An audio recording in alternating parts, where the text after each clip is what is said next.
এতিয়া আমি উপস্থিত হৈছোঁহি শান্তিপুৰ স্লুইচ গেটৰ পূজা মণ্ডপত আৰু কোভিডৰ পৰিস্থিতিৰ বাবে ইয়াত এক সেমেকা পৰিৱেশ দেখিবলৈ পোৱা গৈছে। ইয়াত কেমেৰা পাৰ্চন পংকজে দেখুৱাইছে।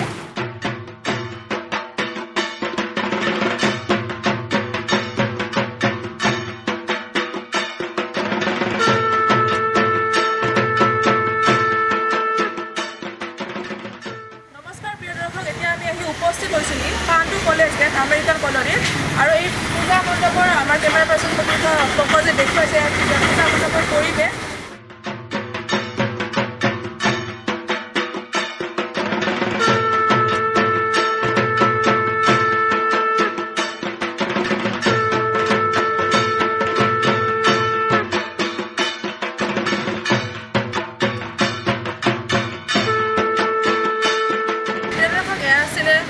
পাণ্ডু কলেজ গেট আমেৰিকান কলনীৰ সামগ্ৰী পূজাৰ সামগ্ৰীৰ দৃশ্য।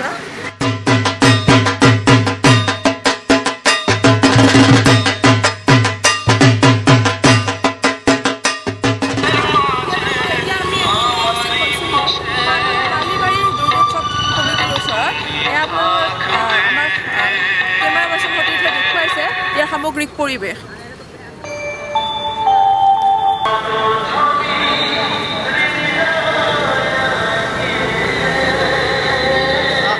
আমি ইয়াৰ কমিটিৰ মানুহৰ লগত কথা পাতোঁ। নমস্কাৰ। দুবছৰ পিছত পূজা এইবাৰ কেনেকুৱা প্ৰস্তুতি ভালে চলি আছে। যোৱাবাৰ ক'ভিডৰ বেছি আছে, এতিয়া অকণমান কমি আছে। আমি পূজাৰ কাৰণে আগ্ৰহী হৈ আছোঁ।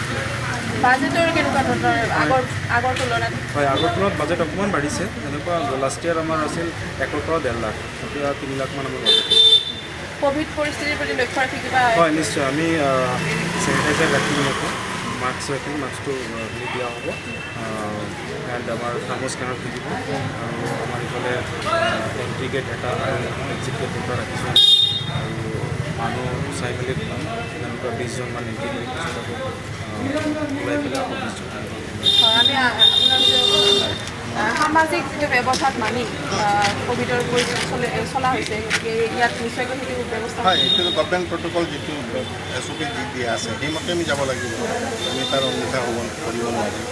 এই পূজাৰ বিশেষ আকৰ্ষণ হিচাপে পূজা আমাৰ বহুত পুৰণি 1962 পৰা আমাৰ পূজা ইয়াতে আমাৰ নিজৰ বিল্ডিং এইটো তাৰমানে কিমান দাম এইবাৰ 66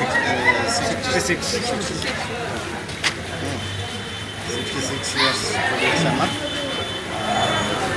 আমি এতিয়া য়ং গ্ৰুপ পূজাটো চলাই আছে। আমি ছিনিয়ৰ মানে সিহঁতক কোপাৰেট কৰি আছোঁ লগত, বাকী সিহঁতে চলাই আছে। ইয়াৰ পুৰোহিত আমাৰ নমস্কাৰ। পূজাৰ বিধি নিয়মসমূহৰ পূজাৰ যিটো পৌৰাণিক নিয়ম আছে সেইটো নিয়মত পূজা হৈ আছে আৰু আমি পূজাটো বিশেষ কৰি বেছি ইম্পৰ্টেণ্ট দি আছোঁ। এইটো কাৰণে যিহেতু মহামাৰী দেখা গৈছে, মহামাৰীক প্ৰাৰ্থনা জনাই আছোঁ এই মহামাৰীৰ পৰা আমাৰ মুক্তি কৰক।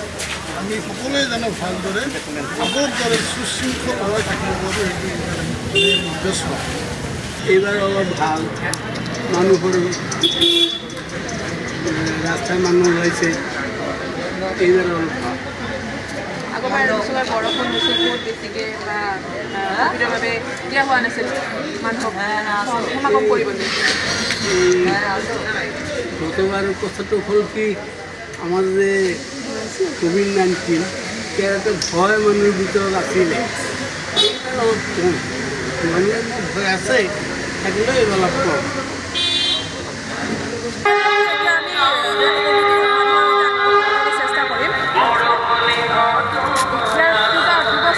অন্তত এইবাৰ পূজা পতা হৈছে যোৱাবাৰৰ পৰা এইবাৰ অলপ ভাল হৈছে। এইবাৰ আমাৰ 73 ইয়াৰ্ছ কমপ্লিট হ'ল আৰু আমাৰ যিটো গভৰ্ণমেণ্টৰ SOP আছে সেইটো মানি কেনে আমি চলিম। আৰু কোভিডৰ কাৰণে যি লাগে আৰু চেনিটাইজ মাস্ক যি কৰিব লাগে সেইবিলাক চব বস্তু আমি কৰিম। আৰু আমাৰ CC কেমেৰা থাকিব, চিকিউৰিটি থাকিব, চেনিটাইজ থাকিব, তাৰপিছত মণ্ডপটো চেনিটাইজ কৰিব। যি SOP আছে SOP আমি ফ'ল' কৰিম। কি এক মানে আটকধুনীয়াকৈ সজাই তোলা হৈছিল, তাৰ মাজতে সুধিব বিচাৰিছোঁ যে মানে কেনেকুৱা ধৰণৰ আকৰ্ষণৰ বাবে কি কৰা হৈছে? অৰ্থাৎ আমাৰ ইয়াতে মানে 2020ৰ আগত 34-35 লাখ বাজেট আছে। এইবাৰ বাজেট আহিছে 3 লাখত। ষ্টেণ্ডাৰ্ডটো অলৰেডি নামি গৈছে। আমাৰ তেনেকুৱা নাই, ক'ভিডৰ কাৰণে বাছ কৰিব লাগে কৰি আছে। কিন্তু পূজাৰ বিশেষ আকৰ্ষণ হিচাপে বিশেষ আকৰ্ষণটো আমাৰ তেনেকুৱা একো নাই, খালি আমাৰ থাকিব প্ৰতিমাটো থাকিব। প্ৰতিমাটো এতিয়া অলপ নতুন ষ্টাইলত হৈ আছে, এইটোৱে আমাৰ বিশেষ আকৰ্ষণ। প্ৰতিমা হয়, ইয়াত দেখিব পাইছোঁ লটাৰীৰ ব্যৱস্থা কৰা আছে। লটাৰী এইটো আমাৰ মণ্ডপৰ, আমাৰ এই মণ্ডপৰ কাৰণে, মন্দিৰৰ কাৰণে, কালীবাৰীৰ কাৰণে এইটো এভৰি ইয়াৰ। আজি এইটো প্ৰায় 70 ইয়াৰ জুৰি এইটো চলি আছে। পুৰোহিতক ক'ভিডৰ বাবে যি মানে ব্যৱস্থা কৰা হৈছে পুৰোহিত হিচাপত বা পুৰীত আমাৰ ডবল চেনিটাৰী কৰা আছে, ভেকচিন লোৱা আছে। ডবল ভেকচিন থাকিলে যাব একো নালাগে। কমিটিৰ প্ৰতিজনে ভেকচিনৰ চব আমাৰ পূজা মণ্ডপত যি থাকিব চবেই ভেকচিন। তেওঁলোকক এয়া আছিলে আমাৰ ফালৰ পৰা প্ৰচেষ্টা। মহানগৰ